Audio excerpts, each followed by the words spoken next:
Secara tersirat, Trump mau membubarkan Wall Street. Anjrit, demikian saya komentar. Sungguh, ini kumpulan informasi yang saya dapat beberapa hari terakhir melalui media internasional Al Jazeera, Russian Today, Bloomberg yang membuat kepala saya muter 7 keliling. Sangat challenging menganalisa langkah catur Amerika dan Cina ketimbang langkah catur yang penuh agenda dari 4L yang sangat kebaca, tetapi pejabat teras orang nyandang. Kalau ingat itu tuh bawaannya mangkel aja. Balik ke Trump aja deh. Trump misalnya mengkritik Apple Incorporated di bawah CEO-nya Tim Cook yang memang jago urusan memangkas biaya produksi dengan strategi global supply chain-nya, di mana setiap wilayah punya kekuatan diambil yang murah dan kualitas bagus untuk menyuplai Apple. Economic scale membuat harga murah menjadi harga turun, menjadi harga rendah. Walaupun bukan buatan Amerika, namun engineering dan innovation tetap Amerika, tetap Apple pusatnya. Namun isinya dibuat di banyak negara, terutama Cina. Bagi Trump itu flight capital, bagi Apple itu adalah business as usual, dan keengganan para investor Wall Street dan perusahaan yang melantai di Wall Street pindah dari Cina membuat Trump berang dan dia mengatakan dia mau membubarkan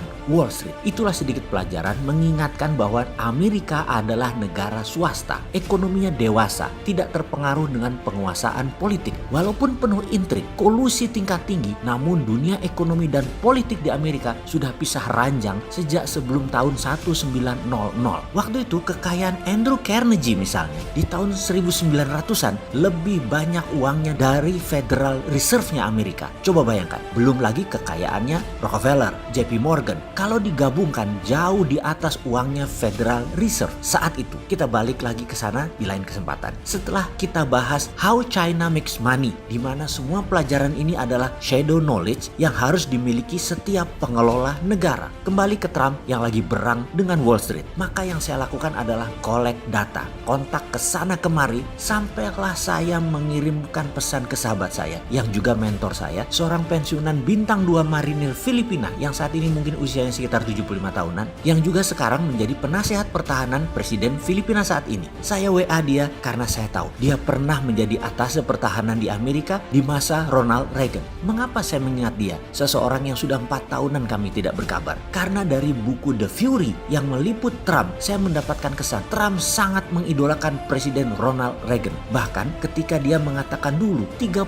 tahun sebelum jadi presiden, dia sudah klaim mau jadi presiden Amerika karena ingin meniru Ronald Reagan. Kemudian slogan kampanye Trump adalah Make America Great Again. Itu adalah slogannya Ronald Reagan. Reagan menjadi presiden karena kesalnya Amerika terhadap lemahnya Jimmy Carter yang membuat dolar terpuruk jatuh hingga 50% dan dipukulnya ekonomi Amerika karena narkoba, karena kartelnya Medellin, Pablo Escobar, dan kong kali kong dengan petinggi Panama Noriega membuat generasi muda Amerika terpapar narkoba. Layaknya COVID saat ini, layaknya ekonomi at war saat ini, narco-economic warfare dipakai untuk pukul Amerika di bawah Presiden Jimmy Carter yang diambil alih kemudian oleh Ronald Reagan. Dan Reagan melakukan 2 hal yang besar. 1, pukul Uni Soviet dan pukul Deng Xiaoping China dengan Democratic Deal-nya. Dalam 40 tahun lagi sejak saat itu, Cina berjanji akan menjadi negara demokrasi. Akan ada pemilihan langsung atas nama jabatan politik. Ingat, demokrasi adalah senjata Anglo-American untuk kendalikan dunia. Xi Jinping yang berkuasa mutlak sejak 2017 menentang treaty atau perjanjian Deng Xiaoping dengan Ronald Reagan ini. Disinilah muasal Trump melakukan trade war ke Cina karena Trump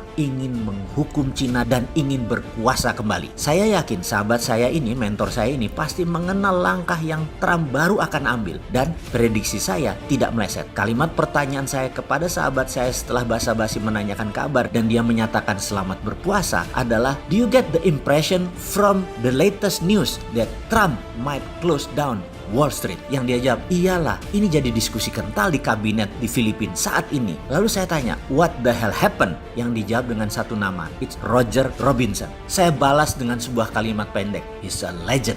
Oke, pembicaraan saya berdua setelahnya mungkin gak terlalu penting. Sekali lagi, siapalah Sontoloyo ini? Pejabat bukan, politikus bukan, pengusahanya pun masih berhutang. Di mana kerennya? Tiap hari masih nyangkul di sawah, bingung urusan THR karyawan tahun ini. Tapi pasti ada yang bertanya, siapa si legend itu? itu. Pastinya saya tidak kenal dia, tapi buku tentang dia saya baca ada kali 10 macam. Memang di buku komik Shinchan, Doraemon gak ada nama itu. Tapi buku selain komik populer tadi, seperti buku geopolitik, pasti nyamber tentang nama Roger Robinson. Dia salah satu dari 13 tim bayangan penasehat Ronald Reagan yang baru saja dipanggil oleh Donald Trump ke White House. Sama seperti penasehat Trump lainnya, Steve Bannon. Maka Roger sangat anti-globalis, anti-Wall Street. Nah, ini seru kalau menganalisa dunia seperti ini. Di Amerika itu ada dua mazhab ekonomi besar. Kalau mereka sekolah di Ivy League kampus, ujung-ujungnya jadi budak globalis atau menjadi globalis di Wall Street. Di luar kampus tadi, maka alumninya jadi bagian dari IMF dan World Bank yang menjadi acuan Federal Reserve dan Bank Sentral seluruh dunia, dan juga para bankers-banker financial institution di luar banknya Wall Street. Mazhab ekonomi IMF akan melihat rating S&P atau Standard & Poor's atau Moody's sebagai acuan. Seperti saat ini, siapa yang pakai hal itu ya? Kalau Wall Street nggak percaya banget sama mereka. Wall Street pakai acuan dari JP Morgan, Goldman Sachs, dan sejenisnya di dalam menganalisa atau merating sebuah negara atau perusahaan.